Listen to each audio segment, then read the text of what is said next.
અવજ ન્યૂઝના સાપ્તાહિક રાશિ ભવિષ્ય કાર્યક્રમમાં આપનું હાર્દિક સ્વાગત છે। મિત્રો, આજે આપણે 18 નવેમ્બરથી 24 નવેમ્બર સુધીનું રાશિ ભવિષ્ય જોવા જઈ રહ્યા છીએ। દિવાળી, બેસતું વર્ષ, ભાઈબીજ પાવન પર્વ આપણે પૂર્ણ કર્યા। આવતીકાલે રવિવાર 18 તારીખના રોજ લાભ પંચમી આવી રહી છે।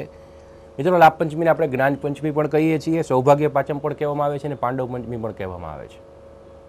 આવતીકાલ 18 તારીખ રવિવારનો લાભ પાંચમ છે। સોમવારના રોજ 19 તારીખે સૂર્ય છઠ છે। બિહાર બાજુ લોકો વિશેષતર આ પર્વને ઉજવે છે। સૂર્ય છઠ, સૂર્ય મહારાજના આરાધના કરવાનો આ પર્વ છે।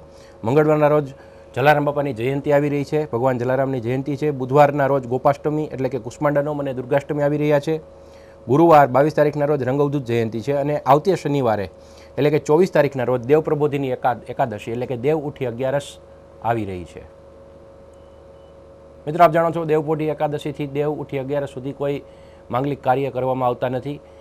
શનિવાર 24 તારીખના રોજ દેવ ઉઠી 11 પૂર્ણ થાય ત્યારબાદ માંગલિક કાર્યનો પ્રારંભ થશે। ગ્રહમાનની વાત કરીએ તો તુલા રાશિની અંદર બંને બાજુથી ગ્રહો આવી રહ્યા છે। અત્યાર સુધી શુક્ર મહારાજ કન્યા રાશિમાં ચાલી રહ્યા હતા, જે અઠવાડિયાની શરૂઆતમાં જ તુલામાં પ્રવેશ કરશે એટલે કે પોતાની જ રાશિમાં પ્રવેશ કરશે, જ્યાં તેના મિત્ર શનિ મહારાજ ઓલરેડી બેઠા છે। તો વૃશ્ચિક રાશિમાં જે બુધ મહારાજ ભ્રમણ કરી રહ્યા છે એ વક્રી ચાલે તુલામાં પ્રવેશ કરશે, એટલે કે વૃશ્ચિક તરફથી બુધ મહારાજનું ભ્રમણ થશે અને કન્યા તરફથી શુક્રનું પરિવર્તન તુલામાં થશે અને ઓલરેડી શનિ મહારાજ ત્યાં બેઠેલા છે। એટલે કે આ અઠવાડિયાની અંદર બુધ, શુક્ર અને શનિ આ 3 ગ્રહોની યુતિ તુલા રાશિમાં આપણને જોવા મળશે। મિત્રો, ગયા સપ્તાહે મેં કહ્યું હતું તે મુજબ સૂર્ય મહારાજ હવે વૃશ્ચિકમાં આવી ચૂક્યા છે। તુલામાં એ નીચસ્થ હતા, અત્યારે વૃશ્ચિકની અંદર સૂર્ય, રાહુ અને બુધનો યોગ થઈ રહ્યો છે। બુધ બહુ જલ્દીથી તુલામાં જશે, એટલે કે સૂર્ય અને રાહુનો ગ્રહણ યોગ વૃશ્ચિક રાશિમાં થઈ રહ્યો છે। દિવાળીના આગલા દિવસે સૂર્યગ્રહણ પણ હતું, પરંતુ ભારતમાં દેખાવાનું નહોતું એટલે મેં વિશેષ એની ચર્ચા નહોતી કરી। તો સૂર્ય અને રાહુનો ગ્રહણ યોગ ચાલી રહ્યો છે। ધન રાશિમાં ચંદ્ર અને મંગળનો માંગલ્ય યોગ ચાલી રહ્યો છે। ગુરુ અને કેતુ વૃષભ રાશિમાં ચાલી રહ્યા છે, એટલે કે ગુરુ અને રાહુનો ચાંડાલ યોગ બની રહ્યો છે। જોકે ગુરુ અને સૂર્ય પ્રતિયુતિમાં હોવાથી એક સારો યોગ પણ બને છે। સૂર્ય અને ગુરુ જ્યારે સામસામ આવે છે ત્યારે તેજસ્વીતામાં વધારો કરે છે। તો આ બધી બાબતોને ધ્યાનમાં રાખી અને આપણે જોઈએ કે આગામી સપ્તાહ આપના માટે કેવું રહેશે। મિત્રો, આપ જાણો છો તુલા રાશિમાં શનિ મહારાજ સારું એવું ફળ આપતા હોય છે। શુક્ર, શનિ અને બુધની યુતિ વિશેષતઃ સિને જગત માટે, રમતગમતના ક્ષેત્ર માટે અને ઘણા બધા આયામો અને સારા પોઝિટિવ જેને પરિણામો કહી શકાય આ વીકમાં આપતા જોવા મળશે। સૌપ્રથમ આપણે વાત કરીએ મેષ રાશિ, મેષ અલઈ, જેના સ્વામી મંગળ મહારાજ છે। મંગળ મહારાજ અત્યારે ચંદ્ર સાથે સુંદર માંગલ્ય યોગ કરી રહ્યા છે, તો તમારી અઠવાડિયાની શરૂઆત ખૂબ સારી રીતે થશે। ઘણા લાંબા સમયથી તમે જે તકની રાહ જોઈ રહ્યા હોય તક તમારી સામે આવશે।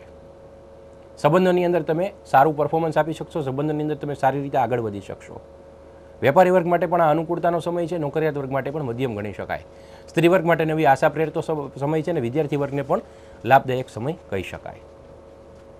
વૃષભ રાશિ, વૃષભ બહુ, જેના સ્વામી શુક્ર મહારાજ છે। મેં હમણાં જ કહ્યું તેમ શુક્ર મહારાજ પોતાની રાશિમાં ભ્રમણ કરી રહ્યા છે। તુલા એ શુક્રની પોતાની રાશિ છે, શનિ અને બુધ મહારાજ પણ સાથે બિરાજમાન છે। તો વૃષભ રાશિના જાતકો માટે પણ સમય એકંદરે સારો છે। તમામ ભૌતિક સુખ સગવડ પ્રાપ્ત થાય, આગળ વધવાની તક મળે। તમારી રાશિમાંથી પસાર થતા ગુરુ અને કેતુ તમને આધ્યાત્મિક વિચાર પણ આપે। વૃષભ રાશિના જાતકો આધ્યાત્મિક ચિંતન કરતા જોવા મળે, ધાર્મિકતા તરફ ઝળતા જોવા મળે, યાત્રા પ્રવાસ કરતા જોવા મળે અને આ સપ્તાહમાં ઘણી સિદ્ધિઓ પ્રાપ્ત કરતા પણ જોવા મળે। ત્યારબાદ મિથુન રાશિ, મિથુન કચ્છ ઘ, જેના સ્વામી બુધ મહારાજ છે। બુધ મહારાજ ત્યારે વક્રી ચાલે તુલા રાશિમાં આવી રહ્યા છે, એટલે કે બુધ, શુક્ર અને શનિની યુતિ તુલા રાશિમાં થઈ રહી છે। ખાસ કરીને મિથુન રાશિના જાતકો જે પ્રણય માર્ગે ચાલે છે, નવા સંબંધો તરફ પ્રેરાય છે, એમના માટે આ સમય ઘણો સારો છે। વિવાહવાંછુ વ્યક્તિઓને હજી થોડી ધીરજ ધરવી પડશે। વિવાહ યોગ્ય મિત્રોને પાત્ર મળવામાં મુશ્કેલી પડી શકે છે। હજી મે સુધીનો સમય થોડી રાહ જોવા જેવું છે, પરંતુ જે પ્રણય માર્ગે ચાલનાર લોકો છે એમના માટે ઘણો સારો સમય આવી રહ્યો છે। વિદ્યાર્થી વર્ગ માટે પણ આ સમય સારો છે, સ્ત્રી વર્ગ માટે પણ સમય સારો છે। નોકરિયાત વર્ગે કોઈ પણ જગ્યાએ સહી સિક્કા કરવામાં થોડું સંભાળવું પડે એવો સમય છે। વેપારી વર્ગ માટે આ સમય મધ્યમ ગણી શકાય।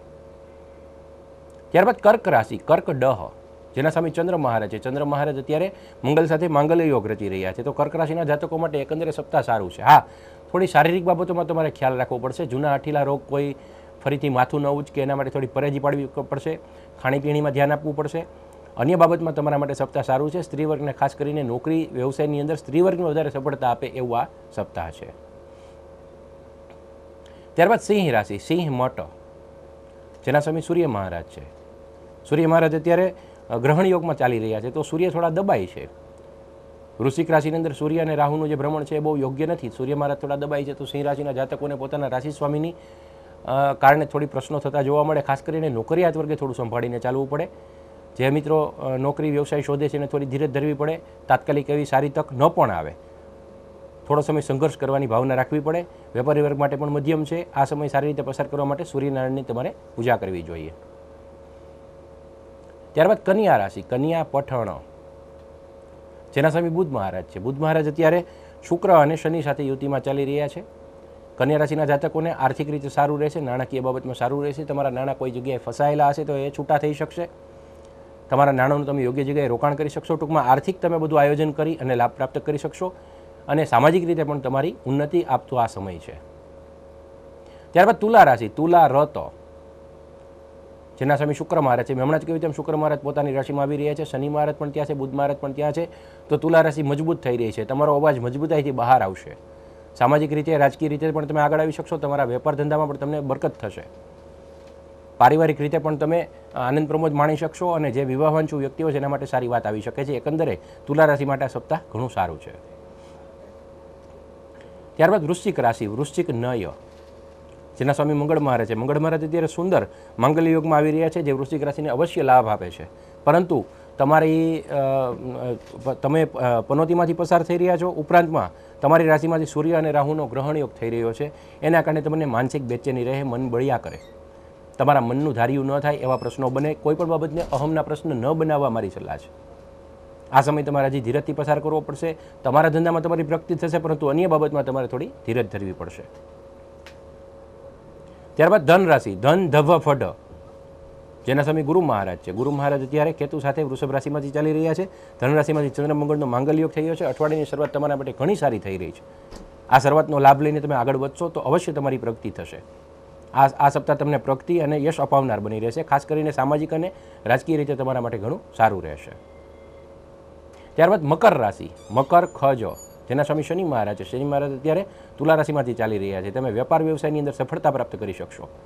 તમે કોઈ નવી જગ્યાએ નાણાં રોકેલા હશે તો એમાં પણ તમને બરકત મળશે. મિત્રોની સહાય મળશે. સગા સ્નેહી મિત્રોથી સારું રહેશે. નવી મુલાકાત પણ તમારા માટે ફળદાયી રહેશે. આ સપ્તાહ એકંદરે ઘણું બધું સારું છે. ત્યારબાદ કુંભ રાશિ, કુંભ ગશશ, જેના સ્વામી પણ શનિ મહારાજ છે. મેં હમણાં જ કહ્યું તેમ શનિ મહારાજ તુલામાં શુક્ર અને બુધ સાથે ચાલી રહ્યા છે. બુધ મહારાજ વક્રી છે. તો કુંભ રાશિના જાતકોને આંતરિક સંબંધોમાં થોડો ખ્યાલ રાખવો પડશે. અન્ય બાબત માટે આ સપ્તાહ ઘણું સારું રહેશે. ખાસ કરીને કોન્ટ્રાક્ટ, છૂટક, વેચાણ વગેરેમાં પડેલા જે મિત્રો છે એમને ઘણો લાભ મળશે. નવા કોન્ટ્રાક્ટ પણ મળી શકે છે.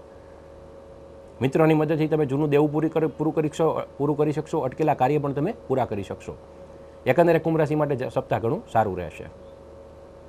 ત્યારબાદ મીન રાશિ, મીન દચ ઝથ, જેના સ્વામી ગુરુ મહારાજ છે. ગુરુ મહારાજ અત્યારે કેતુ સાથે વૃષભ રાશિમાં ચાલી રહ્યા છે. મીન રાશિના જાતકોને નાની પનોતીની અસર છે તો કાર્યમાં થોડો વિલંબ થાય છે.